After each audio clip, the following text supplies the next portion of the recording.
You're holding it. Okay. Okay. Today we're gonna do changing, palming. It's the folding of the arms that creates this. I'm getting attacked. Here. Troy. Wow. Bung. Da.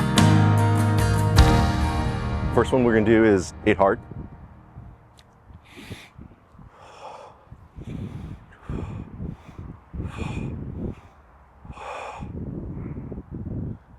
Splitting, crushing, thrusting, folding, changing, palming, leaning, compressing.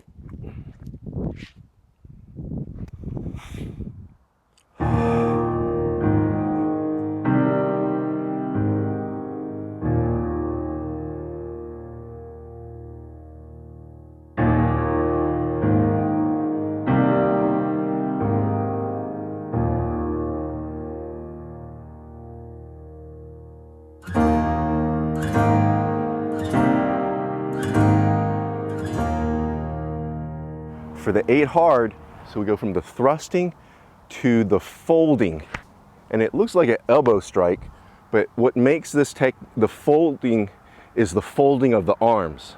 You're folding the other person's arms, or the person feels like they're getting folded upon. They're getting folded upon, and that's the hard technique. It's that the fulcrum that's involved. So it's not necessarily an elbow strike, it's the folding of the arms. So after I've done this, and what makes it hard, you feel the hardness, the force of the hardness is because you feel this, the folding of your arms. And see, it looks like an elbow strike, but it's really the folding of the arms. And so we'll see this with these techniques here, and then 18 elders. With that there, it looks like it's the elbow strike, and it still can be the elbow strike, but it's the folding of the arms that creates this. I'm getting attacked. It feels like it's a hard technique against me, hard force, and you're feeling like you're getting folded upon. The feeling of the crushing, the bung, you're feeling like you're getting crushed like a can. You feel like you're getting pounced on, and the pressure is on. 12 soft form.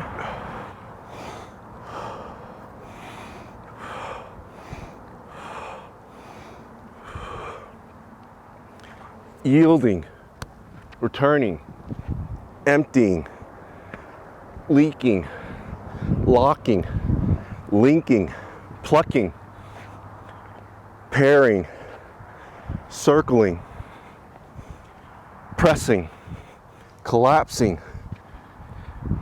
upward glancing.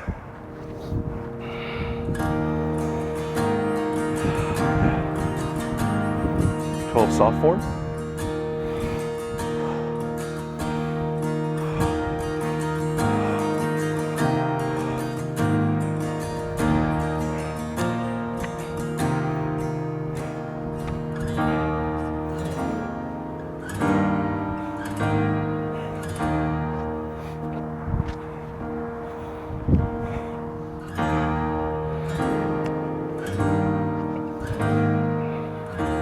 So I wanted to clarify, there's a little bit of a distinction between what's collapsing and what's leaking. And we talked about this before. So when we, in the form, the 12 soft, this is representation of collapsing.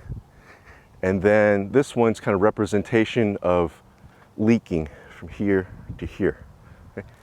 But the soft part of collapsing is when you make contact, and part of that is the measuring, right? But the collapsing is this, you have a little bit of a structure, but then the empties. So it's filled up with energy, filled up, and then it empties. You haven't like gone dead, but it just empties. So this is the collapsing portion. The leaking portion is this, I'm collapsing, but then once I kind of start advancing, I'm now leaking. This is the leak. I've leaked through here. So the collapsing is this motion here, the emptying, and then this now begins the leaking.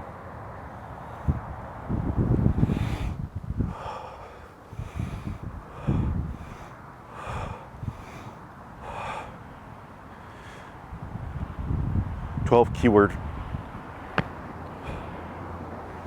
阿老吹，刮，蹦，打，丢，Jun, Jim Lim, Tip, Kao."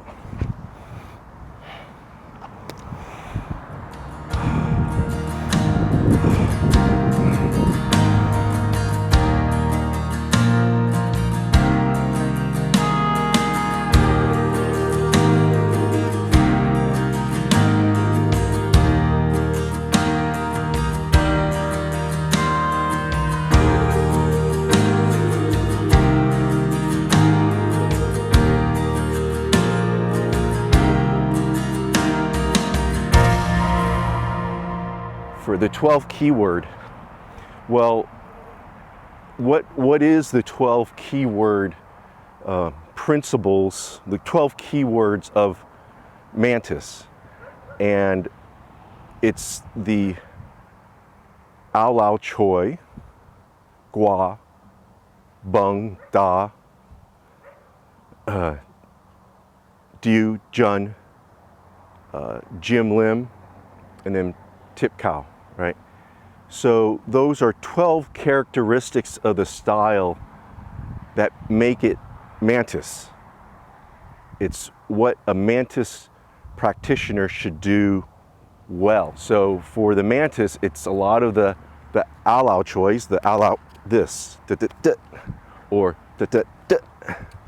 So it's the Ao hook, grasp, pluck, hook, grasp, pluck. Or this is also Ao Lao Choi, just here, hook, grasp, pluck. That's kind of a characteristic of the Mantis. Gua is not just the upward block, but you can just say, well, I'm just going to do a gua, and that's the technique where it's an upward block, but also it can be used offensively. So it's hanging. I'm hanging the person from a lower to a higher position. So yes, the arm is being hung up, so that could be a gua, but the Mantis, this would be more of a gua here. So I'm hanging you up. Bung's that crashing. So the Mantis needs to know how to crash. So that the fan che would also be like that crashing sensation, or the pek choi would be that crashing sensation, or if you're taking the person down from here, that's a crashing sensation.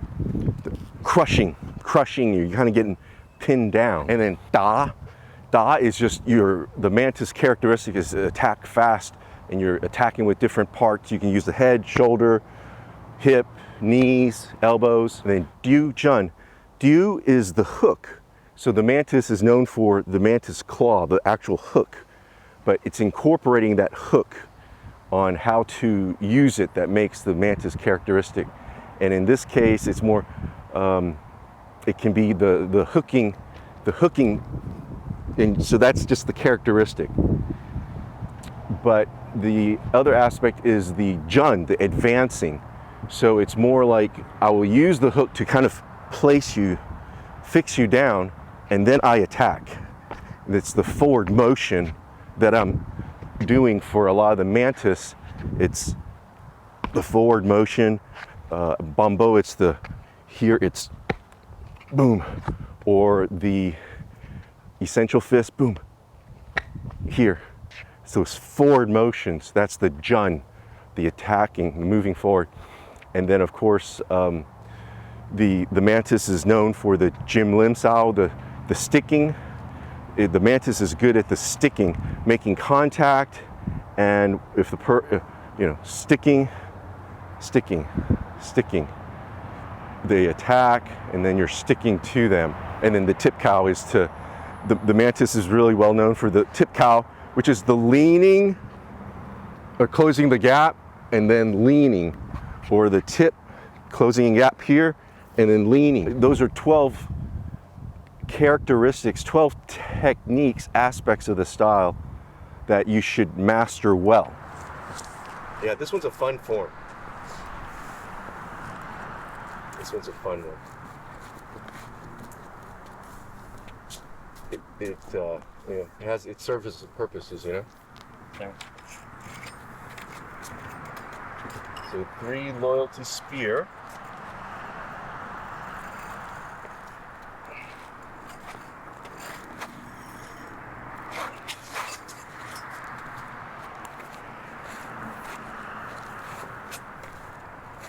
Two, 3, 1, 2.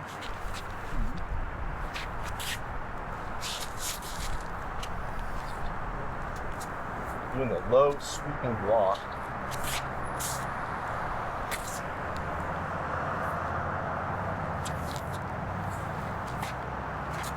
And at a 45 degree this way.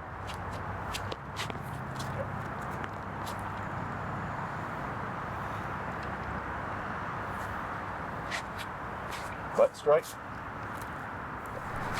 Then flower 1, 2, 3. Kick.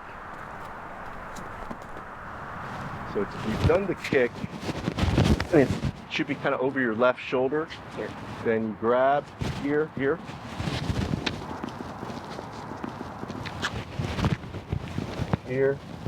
Then pop. The next cool part is, well,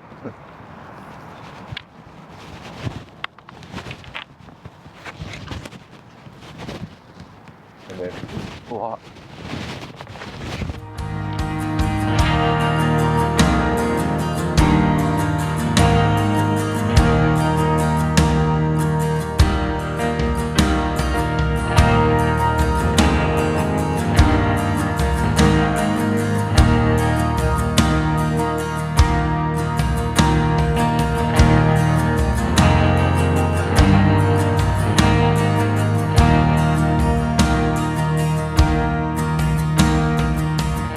So for the spear work, we shouldn't take anything for granted, meaning any motion, there's got to be some purpose for it.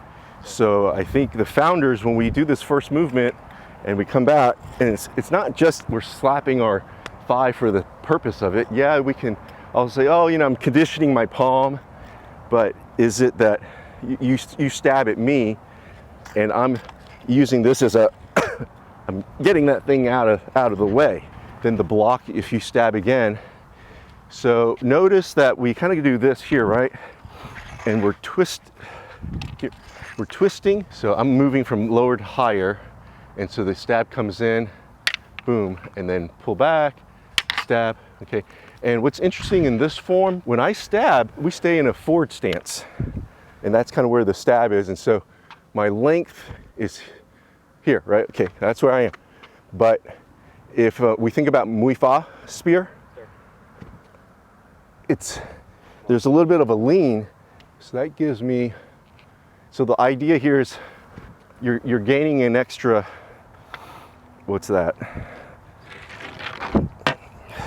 Maybe another foot or longer. Sure. So I think it's the intention and just gauging your distance on how far the opponent is to be able to get that thrust in.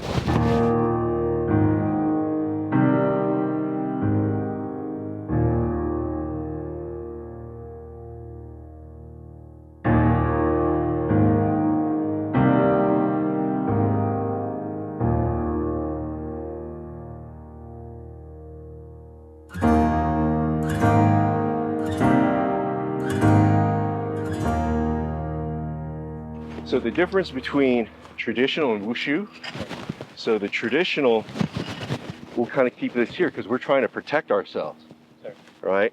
But then the wushu, we'll do it like this because it looks prettier. Aesthetically, aesthetically that looks prettier than this, but this is more practical than this. When I was practicing my wushu, a good friend, he does Eagle Claw. Back then he was trained under Lam Shum, and he looked at my kung fu. He was, what happened? And it's just your body adapts, and so the wushu kind of screwed up my traditional at that time when I was still learning. That's why I think it's difficult. You can learn all these different styles while you're still growing, but I think it confuses the body until you really can do that style well. Otherwise, you're just confusing the body. That next movement, that one's pretty self-explanatory. Low sweep is a low sweep block. When I do this, there's this lower hand is leading, and then what makes the pop is it stops suddenly. So it's not like I'm trying to make that. It's all nice and relaxed, and then it gets firm at the end. So that's what creates the vibration.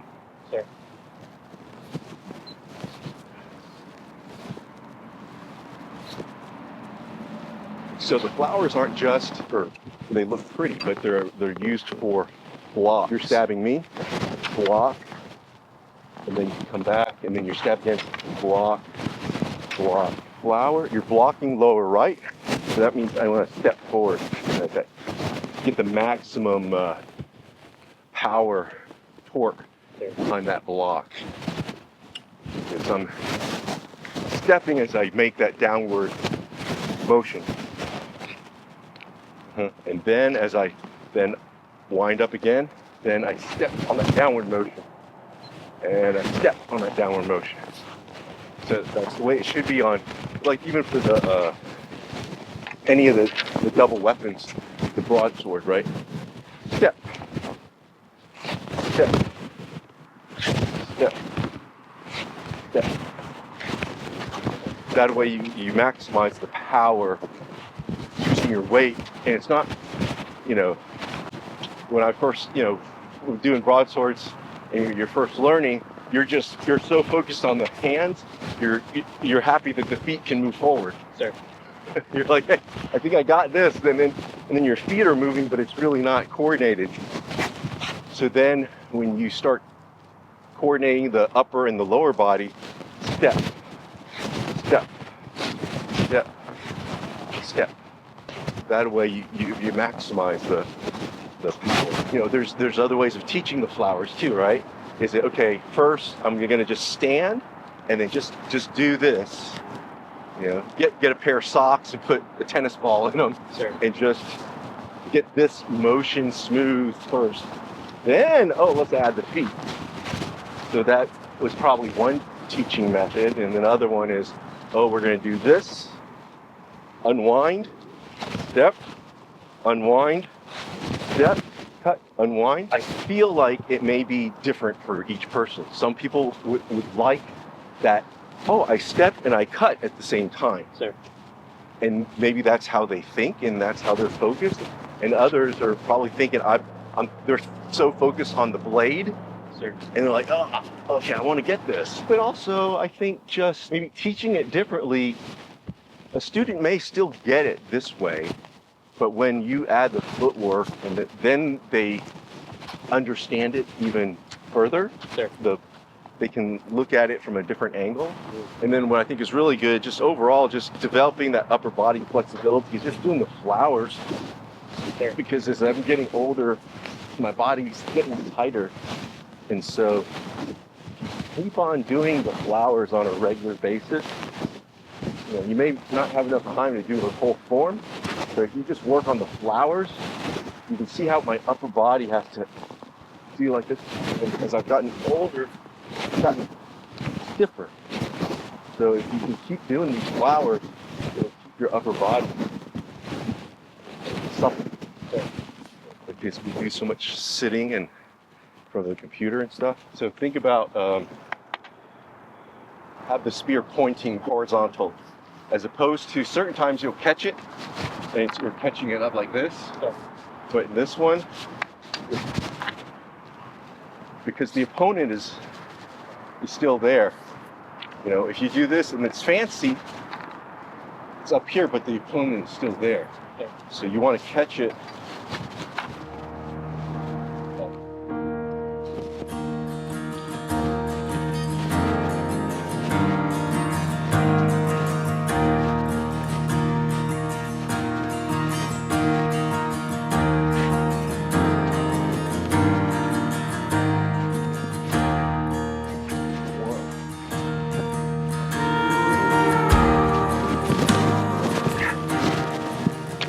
Oh, sorry. I guess for fun too, is there's the movement in the Wallum spear. There. Is here like this. There. Behind the back. First you got to get that. There. Right. So first we got to just work on getting this. Once you get that, then it's just a matter of making sure you get this where it is. But you know, it's a fun technique. The way that you would tell how proficient a person was is they could catch it like right there. This is a story from Sifu Fog, and this has to do with the tiger fork. There. So, you know, the tiger fork is like that. It has 3 prongs. You have the middle spear, but it's even pointier than this. There. And of course, it's heavier. And Sifu Fog, when he first learned the tiger fork form, you had to, I can't do it, but you pop it up. As it pops up, when you catch it, you're supposed to catch it like that with a finger, and it's supposed to be balancing on one finger. But you have to practice many years to get that down. But then he said, when he went to the temple in Orlando, he was like, you don't know what happened, but Master Chan started to make the technique easier. Sure. So he saw it go to here, and you catch, you know, it's not sharp on the middle one on the side. Sure. You just catch it like this. Sure. And then that was sufficient for the technique. Sure.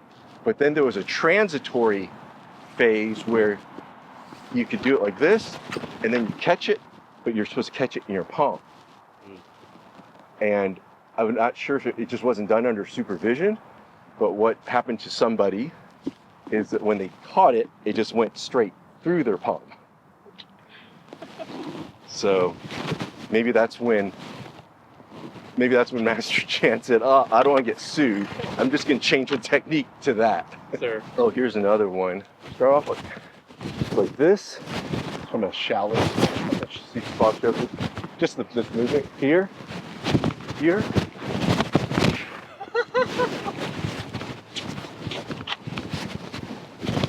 Here. Shoot it out, yeah. Right. Here. Right. Here. And then that shoots out. Yeah. Get them all into the spinning. Because you're in a fight and you're like, you know, I would practice these. I would practice with the bushes and just practicing this over and over again and getting that solid. And then the stabbing, getting the accuracy on the stabbing. I would kind of aim between different bushes, and you can use like a little paper plate. But I would, you know, kind of find a spot. Like here would be my spot. Just make sure I got in there.